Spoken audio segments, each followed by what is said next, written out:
Déjà sur la grève, ça en est où? Alors ça en est où? Déjà, ça a commencé le 21 septembre dernier. Aujourd'hui, il y a un tiers des stations essence dans toute la France qui n'ont pas de carburant. D'accord. Aujourd'hui, la Première ministre Elisabeth Borne a annoncé des réquisitions. Donc, c'est-à-dire concrètement... C'est quoi les réquisitions? Alors, la réquisition, c'est un arrêt préfectoral. Donc, il y a un préfet qui va recevoir le nom d'un certain nombre de personnes qui travaillent là-bas. Et donc, ils vont envoyer des gendarmes ou des policiers chez les gens en disant, bah voilà, demain, il faut que vous alliez travailler sur les stocks de carburant. C'est incroyable. Oh. C'est fou ça, parce que c'est bien d'expliquer ça. C'est aussi simple que ça. Ils ont le droit, parce que j'ai vu plein de gens sur les réseaux dire qu'ils n'ont pas le droit. Alors, ils ont absolument le droit. En fait, il y a deux lois qui le permettent. Le premier, c'est le code de la défense. Donc, c'est pas ça qui a été mentionné, parce qu'on n'est pas en guerre. Le deuxième, c'est le code des collectivités générales territoriales. Ça fait un peu sérieux, mais l'idée, c'est si jamais ça atteint l'ordre, la sécurité ou la salubrité publique, le gouvernement peut prendre des mesures pour réquisitionner des personnels pour assurer la continuité du service. Alors, vous avez vu, c'est extrêmement clair. Hein. Et ça va être efficace, la réquisition? Alors, c'est extrêmement possible que ce soit efficace. Le problème, c'est que c'est ce que vous disiez, effectivement. Comment est-ce qu'on force les gens à travailler? C'est ça. Ouais. C'est-à-dire, concrètement, il y a un policier qui va se pointer chez vous, qui va vous dire, bon, ben voilà, là, vous allez travailler. Le problème, c'est que ça dépend un peu de si la personne veut travailler. Si elle ne veut pas travailler, elle s'expose à des sanctions pénales. 6 mois d'emprisonnement et 10 000 € d'amende. Non, mais ça passe, ça? Non, mais pour l'opinion publique, c'est légal. vous vous rendez compte, s'il y a quelqu'un qui ne veut pas aller travailler et qui se retrouve en prison, les gens vont ça va alors, les gens vont faire un probablement incroyable. Le gouvernement mise sur une stratégie qui est assez intelligente, c'est-à-dire que Total a publié les salaires des gens qui travaillent en moyenne chez Total. Alors justement, c'est quoi ces salaires? Parce que c'est vrai que tout le monde dit, on a tous entendu parler de ces 5 000 €, tout le monde me parle. Dès que je vois un pote, il me dit, je veux travailler chez Total parce qu'il gagne 5 000 €. C'est quoi cette histoire? Alors, la Total a publié un communiqué de presse en disant la moyenne de ce que gagnent nos salariés, c'est environ 5 000 €. C'est une moyenne, ce n'est pas le prix de départ. Et ils le mettent en comparaison avec le salaire moyen des Français, qui est évidemment bien moins élevé, à peu près la moitié. C'est ça. Parce qu'il y a des gros salaires chez Total et il y a des plus petits. Mais il y a des gros salaires. Naturellement, quand on fait une moyenne, c'est beaucoup plus élevé. L'idée, à mon avis, de Total, c'est de dire ces gens ne sont pas légitimes à faire la grève parce qu'ils sont très bien payés. Le gouvernement, bien sûr, va jouer là-dessus en disant nous, on assure l'ordre et la sécurité publique. Si jamais on le fait pas, vous avez des grèves partout, des carburants, vous ne pouvez pas avoir de carburant pour aller travailler, donc soutenez-nous et nous on va faire travailler ces gens. Juste pour dire, c'est vraiment la moyenne 5 000 €, donc c'est procurer une fiche de paye d'un salarié de chez Total qu'on va vous montrer, vous allez voir, voilà, et lui il est à 1 757 € net par mois. Donc voilà, donc c'est le salaire d'entrée si je dis. Exactement, c'est le salaire d'entrée. Voilà, donc voilà, je vous le dis, chez Total. Et c'est vrai que les gens disent, beaucoup de gens disent, on comprend pas parce qu'on trouve qu'ils sont extrêmement bien payés. Qu'est-ce que vous répondez? Qu'est-ce que vous comprenez ça ici autour de la table, Gilles Verdet? Non, moi je n'ai pas compris la stratégie de Total, effectivement, de balancer des salaires comme ça, parce que ça tient compte d'un intéressement exceptionnel en plus. Donc moi, très franchement, j'ai plus de feuilles de paye comme ça qui me sont remontées, c'est-à-dire que ce sont des salaires, je dirais, normaux pour des Français. Alors, ils ne sont pas surpayés, ces gens-là. Qu'est-ce qu'ils réclament, les grévistes? Parce que, alors, les grévistes, en fait, ils disent que l'année dernière, Total a engrangé 14 milliards de bénéfices et que sur les 6 premiers mois de cette année, ils ont engagé 18 milliards. Donc, ils disent que ce sont des super profits. Nous, on veut toucher nos cotes-parts, augmenter nos salaires de 10%, 7% de l'inflation et 3% au nom du partage des richesses. Est-ce que c'est vrai qu'ils ont eu une prime de 9 000 € cet été? Ça a beaucoup tourné. Pour être tout à fait honnête, j'ai pas vérifié cette information aujourd'hui. C'est quelque chose sur lequel il faut prendre beaucoup de précautions parce que ça, c'est quelque chose avec le gouvernement va sans doute jouer avec ça en disant nous sommes légitimes pour agir. Mathieu.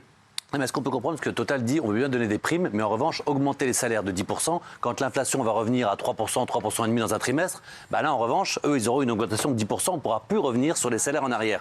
Et en fait, c'est pas tellement qu'ils... Parce que Total leur propose quand même un bonus, donc ils refusent le bonus quand même, faut le dire. Bien sûr, je pense qu'au-delà de ça, il y a quand même un aspect politique à tout ça et que le gouvernement va s'en emparer. C'est le premier test, la vraie première grève de Elisabeth Borne depuis qu'elle a été nommée Première ministre. C'est un test avant les retraites.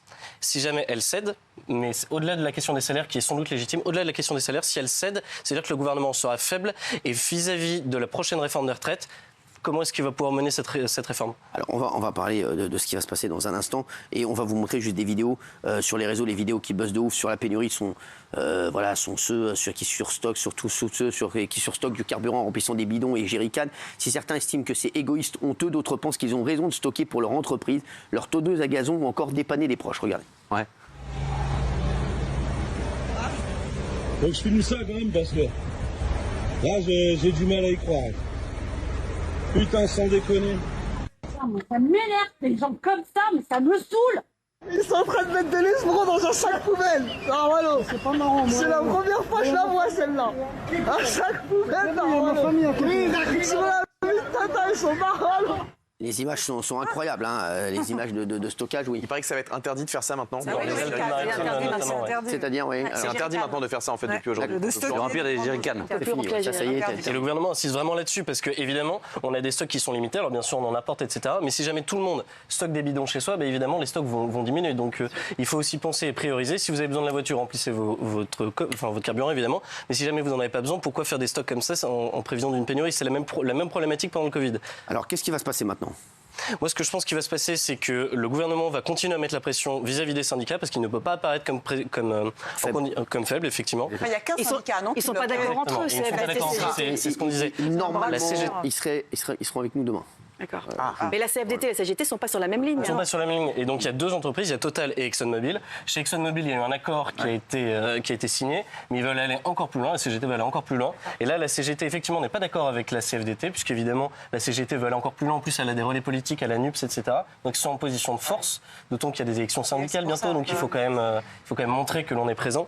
Moi, ce que je pense qu'il va se passer, c'est que des vidéos comme vous en avez montré, on va continuer à en voir. Que les fils vont probablement s'allonger parce que les gens vont peut-être paniquer et que si jamais il y a quand même un message à faire passer, c'est si vous n'avez pas besoin de carburant, ne le remplissez pas et n'en emmenez pas chez vous parce que c'est tout le monde qui paiera. Alors, une des vidéos qui a le plus buzzé, elle a été tournée dans une station-service près d'Évreux. 2 voitures de sport ont voulu griller la longue file d'attente qui s'était formée. Regardez. Alors là, 2 heures d'attente à la station essence, 2 mecs qui se pointent en Porsche, ils veulent nous gruger. Les mecs qui passent dans l'herbe et tout, tranquille, tout va bien. Le mec, il a ramené la barrière. Il est là. Franchement, il n'y a pas de respect. Ah. Oh, c'est incroyable, ça, c'est fou. Alors, il y a une autre vidéo que je vais vous montrer aussi. C'est cette vidéo qui a énormément buzzé sur TikTok.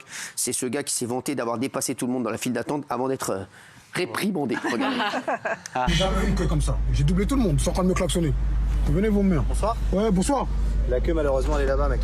Hein? La queue, elle est là-bas. Hein. Mais mon collègue, il est devant. Depuis tout à l'heure, je suis avec lui. T'as vu la voiture? Elle a 0 km d'autonomie. Vous savez très bien que c'est pas vrai. Vous resquillez, monsieur. Mais tu veux faire quoi, là? Bah, je vais rien faire, mais vous êtes... Bah voilà, bah arrête de parler, alors. Alors, je vais le dire aux autres, alors. Quels autres? Mais ramène-les, c'est chez moi, ici. C'est chez toi? Demande mon prénom, tu vas voir.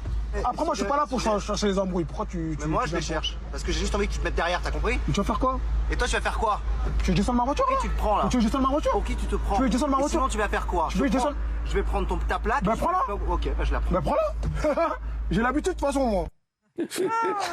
Mais Ils sont magnifiques. là, on risque, Cyril, mais ça risque de dégénérer. Bien sûr. Et il peut y avoir des drames dans des... Après, alors demain, on aura un gréviste avec nous qui viendra nous voir dans l'émission. C'est important aussi d'avoir leur son de cloche.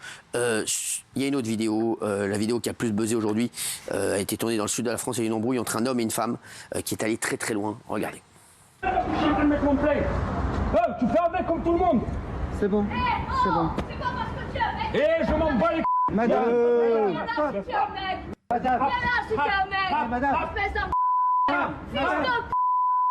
mort. Messieurs dames, arrêtez, c'est bon. Pour qui là? Vous vous arrêtez là, c'est bon. Voilà. Tous les gens. Ouais, non, c'est vrai, voilà, ça va loin. C'est normal. Hein. Ah, mais c'est vrai que c'est incroyable. L'exaspération est... Il fallait bosser, quoi. Juste, oui, je voulais vous poser une question. On dit que même si ça se terminait là, c'est ça. il y en a encore au moins pour 10 jours. Est-ce que c'est vrai? Bien sûr, parce qu'il faut que les stocks soient remplis, il faut qu'on puisse continuer. En fait, là, ce qui vont être réquisitionnés sont les gens qui travaillent sur les stocks de carburant. Donc le pétrole qui est déjà raffiné. Alors que les gens qui sont en grève sont les raffineries, c'est-à-dire qu'en gros, vous avez un pétrole, vous le modifiez, et ensuite ça fait le pétrole que vous pouvez avoir dans votre voiture. Donc ça veut dire qu'il faudrait débloquer d'abord les raffineries, et ensuite que le pétrole que l'on amène dans la raffinerie arrive jusqu'aux raffineries, puis qu'on le raffine, et ensuite qu'il arrive à la station essence, puis dans votre voiture. Donc on voit bien que c'est un processus qui est très long. Ça veut dire quoi, 10 jours? C'est possible que ça aille jusqu'à 10 jours. Mais ça dépendra de l'ampleur et de la durée en fait de la grève. Et peut-être aussi quelque chose à souligner, c'est que le week-end prochain, il y aura une manifestation contre la vie chère, soutenue par la NUPS. Il est probable qu'il y ait... 7400 là, les députés? Ceux-là même. Et il est probable que... Il est très beau. Voilà, il faut le dire. Et on peut imaginer que les gars en face, ils se disent, il y a peut-être un coup politique à jouer. On est face au gouvernement, on va faire beaucoup de bruit, on va faire monter, on embête les Français des vidéos comme ça va se multiplier. Et fondamentalement, empêcher empêcher les gens de bosser, il y a un de plus qui les rend fous. Donc si jamais vous les empêchez de travailler en leur mettant pas d'essence, il y a un moment, évidemment, ça pourrait aller très loin. Et moi, ce que je crains, c'est qu'il y ait un jour quelqu'un qui se fasse taper dessus, quoi. Il y en a, c'est déjà arrivé, hein. Il y a quelqu'un qui a 6 coups de couteau avant-hier. il y a énormément de bagarres, je vous le dis. Ça se passe mal, hein. Donc c'est vrai que ça se passe mal. J'ai discuté avec un ami là juste avant de venir. Il a fait 40 km pour aller jusque dans le centre Loir-et-Cher pour aller remplir sa voiture. Ah, ça. Parce qu'en région parisienne, 50% des stations, il n'y a plus d'essence. Exactement. Donc Qu'est-ce qu'on fait? Non mais ça, qu'est-ce qu'on fait? Qu'est-ce qu'on fait? La vraie question est là. Là aujourd'hui, donc on est, j'adore donner des dates. On est le combien là aujourd'hui? On est le 11 octobre. Vous pensez qu'avant fin octobre, ça ne sera pas réglé? Et il y a les Ça me paraît compliqué. En fait, je pense que ce qu'il est possible, c'est qu'à un moment, il y ait une négociation qui va se faire de toute façon avec Total Energy. En fait, ExxonMobil, l'autre entreprise, il y a déjà eu un accord. L'accord est rejeté par une partie des salariés. Il est possible que Total Energy y ait une négociation qui va être entamée. Enfin, la question, c'est est-ce que les salariés vont vouloir reprendre le travail après cet accord? Et surtout, est-ce qu'il y a des hommes politiques qui vont encore avoir un intérêt à faire monter la sauce pour que tout ça continue dans leur propre intérêt?